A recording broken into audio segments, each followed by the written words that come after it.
Assalamualaikum warahmatullahi wabarakatuh. Halo Sobat Ardano, ketemu lagi sama saya Nia dan rekan saya. Kak Ubun.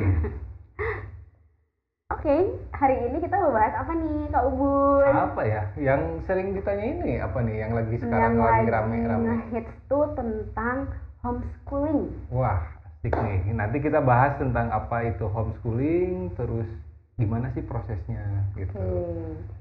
Pertanyaannya apa dulu nih yang pertama? Apa sih homeschooling nih supaya orang-orang tuh pada tahu nih? Ya.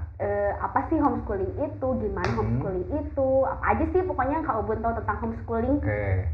Jadi kan kalau kita ngomongin tentang kemarin kan di video sebelumnya itu kita bahas bahwa pendidikan itu kan punya 3 jalur ya.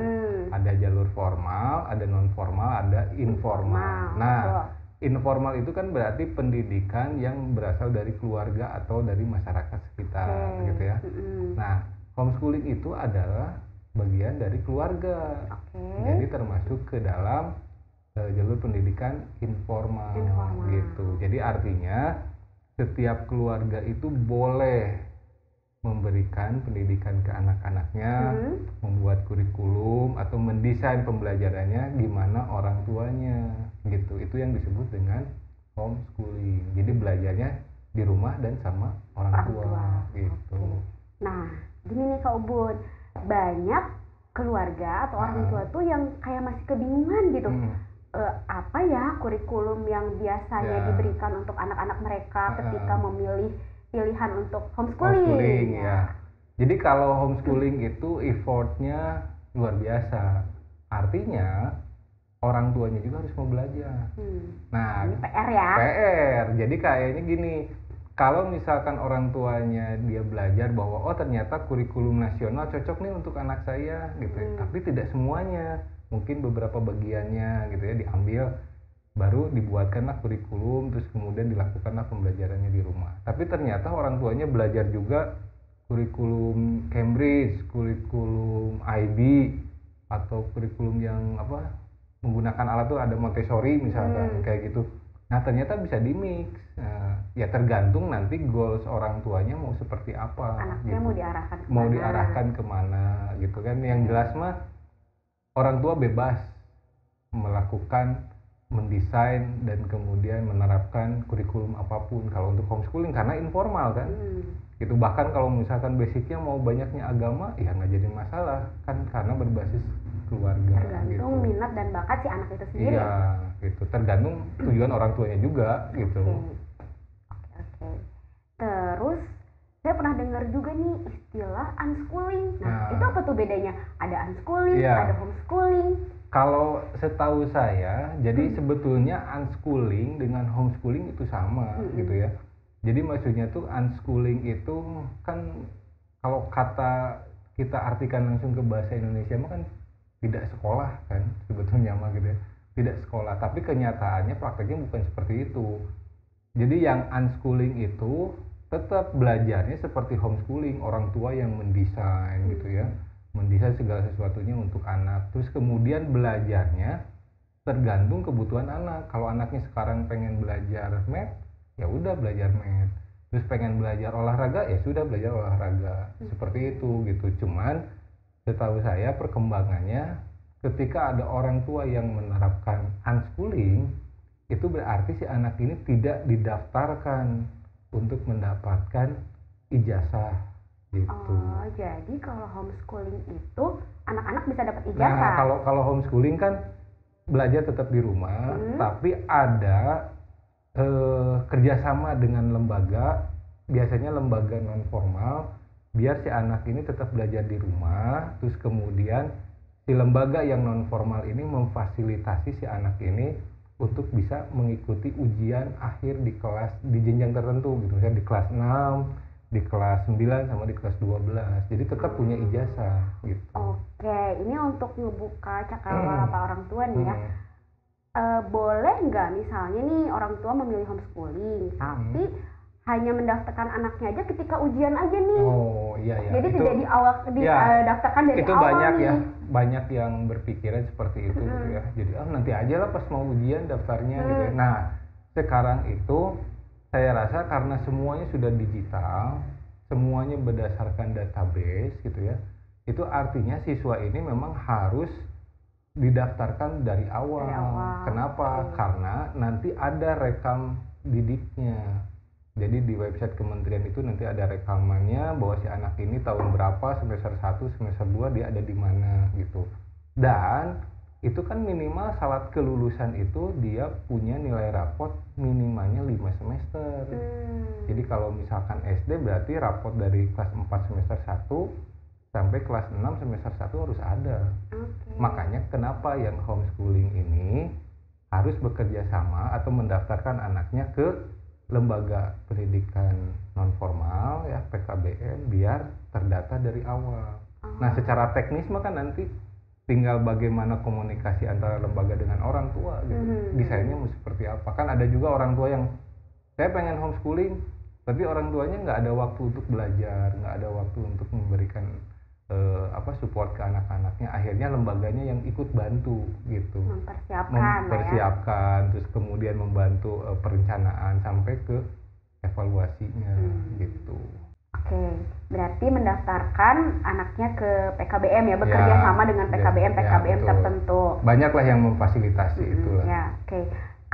Berarti kalau itu kan untuk yang anak-anak homeschooling. Kalau anak unschooling mungkin memang desain awalnya dari orang tua gitu. Jadi dia tidak mau mendaftarkan anaknya ini ke lembaga pendidikan. Balik lagi sih sebenarnya ke orang tua ya, goalsnya mau menjadikan anak itu nanti seperti apa gitu. Nah sebetulnya kalau untuk anak homeschooling beberapa kota gitu ya, beberapa kota itu sudah membuat yang namanya assessment center. Jadi si anak-anak homeschooling ini juga nggak harus selalu daftar ke lembaga, tapi bisa ke dinas pendidikan kabupaten kota yang punya memang program assessment center. Jadi ditesnya langsung oleh dinas, terus kemudian nanti ada surat keterangan, oh si anak ini ternyata sudah bisa ada di kelas akhir atau sudah ada baru kelas 5 atau baru kelas berapa gitu, itu ada assessment center itu. Tapi tidak semua kabupaten kota punya itu. Jadi jalan yang paling bagus adalah kerjasama dengan pendidikan non formal atau PKBM gitu. Nah ada lagi nih satu pertanyaan yang suka membuat orang tua tuh khawatir, yaitu tentang cara anak bersosialisasi. Biasanya kan kalau homeschooling tuh kayak sosialisasi anak dengan sepantarannya tuh kayak jadi berkurang gitu. Nah kalau untuk mengatasi itu, kalau pilihan orang tua memilih anaknya untuk sekolah di homeschooling itu apa tuh? Jadi gini, ketika orang tua memilih homeschooling, dia kan harus memikirkan A dari Z-nya gitu ya, dari A sampai Z itu gitu. Nah, termasuk salah satunya adalah sosialisasi. Nah, kalau kita lihatlah di kegiatan-kegiatan yang sering saya lihat di Instagram, itu banyak sekali kegiatan-kegiatan komunitas yang berupa playdate. Terus kemudian kegiatan-kegiatan creativity, kegiatan apapun gitu ya yang berlaku untuk umum, dan itu kan ajang untuk sosialisasi. Nah orang tua ya harusnya juga peka gitu, memfasilitasi itu gitu. Terus kemudian ada juga komunitas-komunitas homeschooling gitu kan, bisa ikut joinan juga kan ke situ. Nanti tinggal ikut kegiatannya apa yang ditawarkan kayak gitu. Jadi ataupun dia kerjasama sama lembaganya, nah lembaganya punya kegiatan ya tinggal ngikut aja gitu. Cuman intensitas ketemu sama teman-temannya nggak seperti di sekolah formal ataupun di non formal gitu. Jadi nggak ada teman sekelas kan gitu. Tapi kalau setiap ada kegiatan ya harus mau gitu. Orang tua juga memfasilitasi itu. Berarti gitu. Dari secara mental juga orang tuanya harus udah siap ya. Betul. Contohnya kayak gini lah. Kemarin sempat ada yang ngobrol, homeschooling tuh mahal nggak sih? Nah ini jadi pertanyaan besar juga nih. Homeschooling mahal nggak sih? Nah intinya gini aja. Orang tua berpikir begini. Misalkan Kak Nia mau menyekolahkan anak di sekolah favorit. Misalkan ada SD yang favorit, baik itu negeri ataupun swasta gitu ya. Nah terus Kak Ania berpikir, selama 6 tahun saya akan menghabiskan uang berapa? dari uang masuknya, dari SPP-nya, kegiatan-kegiatan dan sebagainya. Kemudian dari setelah 6 tahun itu kita bagi per tahun aja, yang paling gampang. Oh ternyata kalau kelas 1 saya akan menghabiskan uang misal gitu ya 30 juta atau 40 juta untuk anak ketika sekolah di sekolah swasta gitu. Nah homeschooling berapa biayanya? Ya kalau tujuan orang tua bahwa ini sekolah yang bagus dan akan menghabiskan 40 juta, ya berarti homeschooling itu adalah 40 juta yang harus dialokasikan oleh orang tua untuk untuk dapat fasilitas yang sama ya. Sama gitu. Jadi kalau saya mah cuma punya 10 juta, ya sudah berarti dalam 1 tahun ya anggaran untuk pendidikan homeschooling cuma 10 juta gitu. Oke, biasanya nih ya Kak Ubun ya, berdasarkan pengalaman ya, apa sih yang membuat orang tua tuh memilih mensekolahkan anaknya tuh di homeschooling? Biasanya faktor apa aja nih yang Kak Ubun tahu berdasarkan pengalaman yang udah ada? Yang pengalaman saya gitu ya, mempunyai anak-anak yang homeschooling itu satu, itu masalah pergaulan. Oh ya. Gitu. Jadi orang tua ya? Iya, karena orang tua kan ketika menyekolahkan anaknya dia hirang interaksi sekitar 8 jam lah ya, mungkin ya 8 jam selama bersekolah. Nah orang tua kan tidak punya kemampuan untuk mengontrol anaknya selama 8 jam itu di sekolah gitu. Nah akan lebih bagus ketika si sekolahnya memang kondisinya itu tidak terlalu mempengaruhi anak gitu, maksudnya dengan hal-hal yang buruk gitu ya. Ya orang tua orang tua kan akan tenang gitu, tapi kan secara real di lapangan pembulian gitu ya, terus kemudian pergaulan yang memang tidak baik juga kan itu ada bisa mempengaruhi si anak gitu kan, karena dia yang namanya sekolah kan heterogen lah, dia dari latar belakang apa, di mana gitu ya, dan itu interaksi terjadi di situ. Nah orang tua adalah kekhawatirannya salah satunya itu gitu, jadi terkena dampak buruk ketika dia menyekolahkan di sekolah formal gitu. Terus kemudian yang keduanya, orang tuanya punya visi yang berbeda. Dengan kebanyakan orang tua yang lain, atau bahkan mungkin dengan visi dari pendidikan di Indonesia gitu. Jadi dia ketika ngelihat, ternyata sekolah formal tuh sekarang begini gitu ya. Menurut saya tuh nggak harus begitu gitu. Nah ada ketidakcocokan tuh dengan sistem. Akhirnya ya sudahlah, saya bisa nih meramu kurikulum untuk anak saya gitu ya. Ya akhirnya dia membuatlah homeschooling sendiri gitu. Karena kan itu sah-sah saja gitu, karena secara hukum juga boleh. Gitu. Secara aturan boleh secara aturan boleh. Jadi yang pertama masalah interaksi di sekolah ada dampak buruknya, yang kedua masalah ya mindset orang tua gitu, bahwa pendidikannya yang ada di sekolah gitu ya tidak relevan dengan kebutuhan anak gitu. Apa lagi ya? Paling umum itu sih ya. Yang jelas paling umum itu sih yang terjadi mah gitu. Iya sih. Balik lagi sama orang tua mau menjadikan buat anaknya itu. Tapi saya salut kepada orang tua yang yang mendesain sendiri kurikulumnya, apalagi backgroundnya misalkan bukan orang pendidikan.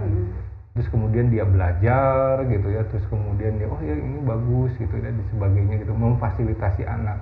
Itu artinya orang tua kan langsung terlibat langsung di proses pendidikan anak gitu. Betul. Jadi kan keren itu, maksudnya effortnya itu sangat luar biasa sekali gitu. PR banget tuh. Iya, bukan berarti yang menyekolahkan di sekolah formal, enggak ya, kan karena beda-beda mindsetnya ya, bukan untuk membandingkan gitu. Jadi menurut saya mah jalur pendidikan mau formal, non formal maupun informal itu tidak ada yang lebih baik atau tidak ada yang lebih buruk. Jadi itu mah semuanya ya kembali lagi ke masing-masing orang tua dan mungkin ya siswanya sendiri gitu. Oke. Kalau menurut Kak Ubun ya, sebagai penggiat homeschooling, kelebihan, kekurangan homeschooling itu apa? Kalau kelebihan sebetulnya mah banyak. Yang saya tahu ya, kita akan lebih fokus dari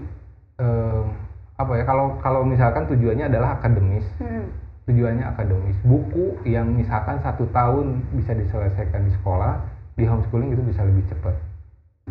karena kan intens gitu ya, intens seperti itu. Terus kemudian stimulus yang diberikan ke anak itu tergantung fasilitas orang tua yang diberikan, itu bisa sangat banyak walaupun bisa sangat sedikit kan, tergantung resource-nya kan. Kalau di sekolah kan stimulusnya apa ya, mungkin ada ekskul gitu kan, tapi kan ekskul ya kalau ikut yang di sini nanti bentrok jadwalnya dengan yang ini dan sebagainya. Tapi kalau homeschooling kan orang tua bisa mengatur dalam 1 minggu beda-beda gitu anaknya mau ngikutin apa, itu kan stimulusnya banyak gitu. Terus kemudian yang ketiga, orang tua pasti akan tenang gitu bahwa apa yang berdampak ke anak itu yang memang didesain sama orang tua gitu. Jadi dia bisa memfilter, membentengi pengaruh-pengaruh dari luar dan sebagainya. Walaupun homeschooling ini sudah banyak yang melakukan gitu, yang unschooling juga sudah banyak melakukan, tapi tidak umum. Ya kan, orang tua itu masih tetap bahwa sekolah itu ya harus ke pendidikan formal, pakai seragam, berangkat pagi pulang sore gitu lah, seperti itu gitu.